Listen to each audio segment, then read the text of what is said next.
In Hillsboro, Texas, it is our diversity and cultural heritage that makes our community such a wonderful and beautiful place to live, go to school, work, and raise a family. Just as you cannot call a band made up of only one instrument a symphony, you must celebrate all cultures in Hillsboro to call us a community. And when we celebrate our cultural heritage together, what beautiful music we can make. Join with us in the moments ahead as we celebrate the cultures and the people that have made Hillsboro the beautiful community it is today. Hillsboro's first residents were the Tonkawa Indian tribe. It is unclear when they first settled in the region, but evidence indicates that they predate the earliest Europeans and had settlements in this area around 1600. The Tonkawa Indians were a nomadic buffalo hunting people roaming from around what is now Hillsboro to the vicinity of present-day San Antonio. They lived in scattered villages of teepees constructed from buffalo hides or houses made from brush and grass. The Tonkawas' diet consisted of game they hunted, fish, shellfish, and food they could collect in the region, such as nuts, herbs, acorns, and fruits. By the late 1800s, they also began farming. Although the story of Texas stretches back millennia into prehistory, its written history began with the arrival of Spanish conquistadors in the early 16th century. Cabeza de Vaca and his companions in the 1520s and 30s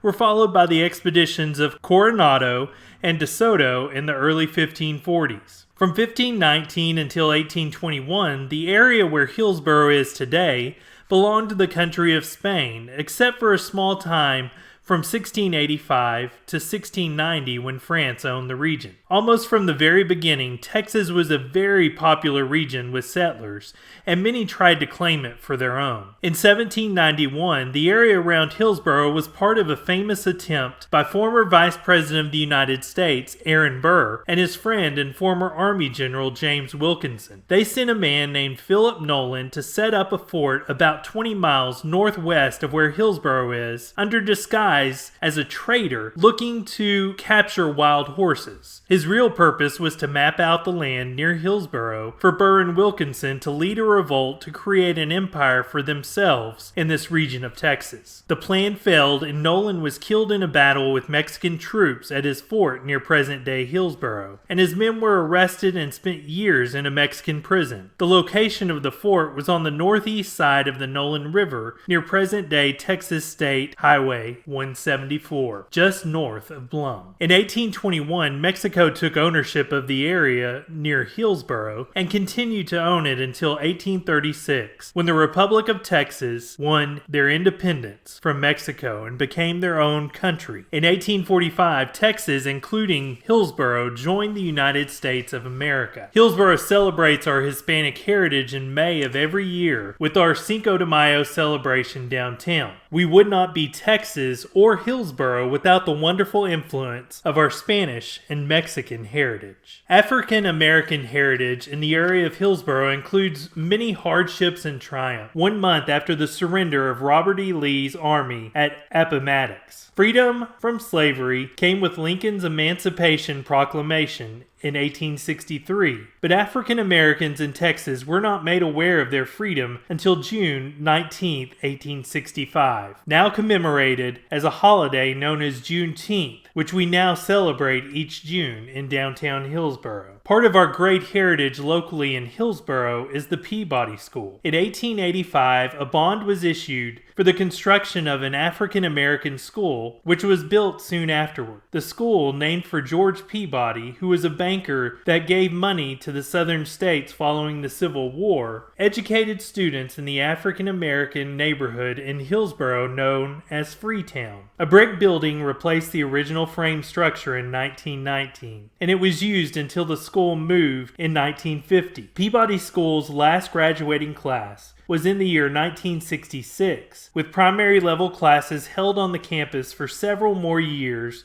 until full integration with the Hillsboro Independent School District. Although the building burned down in 2005, Peabody School remains a source of pride for Hillsboro residents. Hillsboro celebrates the Peabody Homecoming every July with a parade and many other activities. Some notable Hillsboro residents of African American descent include Rafer Johnson, who was Sports Illustrated's Sportsman of the Year in 1958. He was also the Associated Press Male Athlete of the Year in 1960 and was also the decathlon gold medal winner at the 1960 Olympics. Rafer Johnson was the first black man to be the flag bearer for the United States of America at the opening ceremony of the Olympics. He also became the first African American to win the prestigious James E. Sullivan Award given annually to the top amateur athlete in the United States. He also lit the Olympic flame at the Los Angeles Olympics in 1984. Johnson also acted in many movies, including the James Bond film License to Kill and Elvis Presley's movie Wild in the Country, along with 24 other movies and TV series. In addition to his athletic and Hollywood impacts,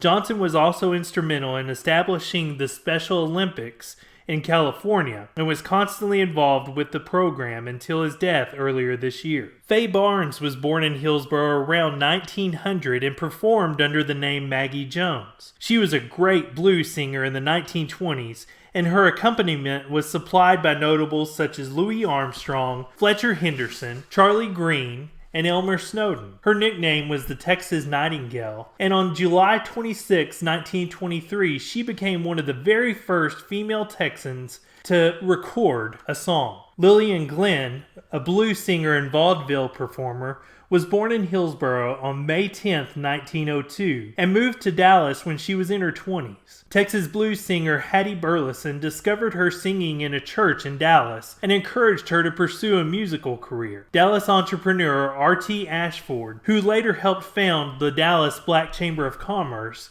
helped Glenn secure a recording contract with Columbia Records in 1927. She cut her first song for Columbia in December of 1927, and over the next 2 years she recorded more than 22 songs. The arrival of Europeans in the territory now known as Texas marked the beginning of a dramatic transition. Texas and Hillsboro today is a lively mix of cultural influences. The European history of Texas and Hillsboro is a long and storied one. More than 20 cultures from Europe are represented here in Texas. Many of the notable natives of European heritage from Hillsboro include world-famous country music singer Willie Nelson. He's from Abbott, just south of Hillsboro, but he's played an important role in the history of our community. Just out of high school, Nelson was a DJ on Hillsboro's KHBR radio on Sunday mornings and would often perform live on the air. When the Hill County Courthouse needed massive restoration after a fire occurred on New Year's Day 1993, Willie stepped up and performed a Blaze to Glory benefit concert. He remembered accompanying his grandparents to the Wednesday night gospel meetings at the Hill County Courthouse as a kid and said, "My grandparents were gospel singers. They would meet there with other gospel singers in the area, and that's where I really got turned on to that type of music." Because of that memory, he felt it important that the concert should be held on the courthouse square. Later, after the courthouse reopened, he returned to perform at a second fundraiser appropriately titled Return to Glory. The Cell Block Museum in downtown Hillsboro has a display of Willie Nelson memorabilia, including platinum albums, early photos, a red bandana, posters, and much more that Willie has personally donated to the community. Jerry Ivan Allison is an American musician, best known for being the drummer for the Crickets and co-writer of the Buddy Holly hits That'll Be the Day and Peggy Sue. After Holly's death in 1959, Allison continued his musical career. He retained control of the band's name and has toured and recorded with a regularly changing group as the Crickets. In 2007, Allison was inducted into the Musicians Hall of Fame and Museum in Nashville as a member of the Crickets. And in 2012, he became the first native of Hillsboro to be inducted into the Rock and Roll Hall of Fame. Roger Edens was a native of Hillsboro who became a Hollywood musician, composer, and producer. He joined the staff of Metro-Goldwyn-Mayer as a musical supervisor and composer in 1935, and eventually became an associate producer, working closely with MGM songwriter and producer Arthur Freed. Edens worked as a musical advisor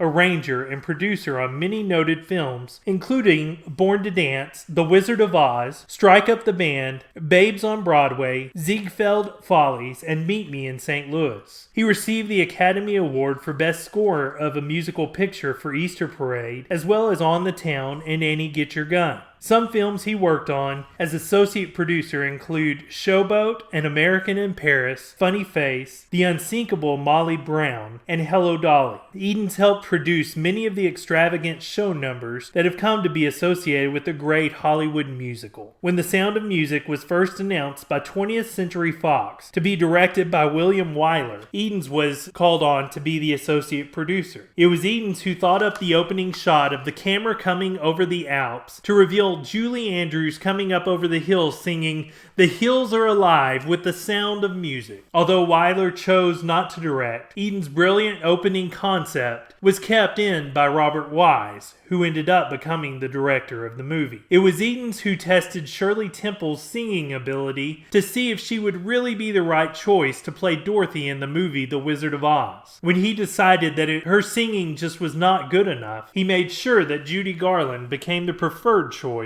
to play Dorothy. Bob Bullock is a great person to end with as we talk about famous people from Hillsboro. He was a powerful and respected politician that grew up right here in Hillsboro and was first elected to public office as a state representative in 1956, representing this area. That set in motion a public service career that ended when he stepped down in 1999 as the lieutenant governor of Texas. He believed in a strong philosophy of doing what's right for Texas. He promoted establishing a state museum in Austin, and in 1999, during the 76th legislature, lawmakers voted to name the museum the Bob Bullock State History Museum. Most of all, Bullock's work was driven by his love for Texas, which started right here in Hillsboro. For a community our size, we've had many who've gone on to change the world, and there are many of you here today in this classroom that will continue this tradition for years to come.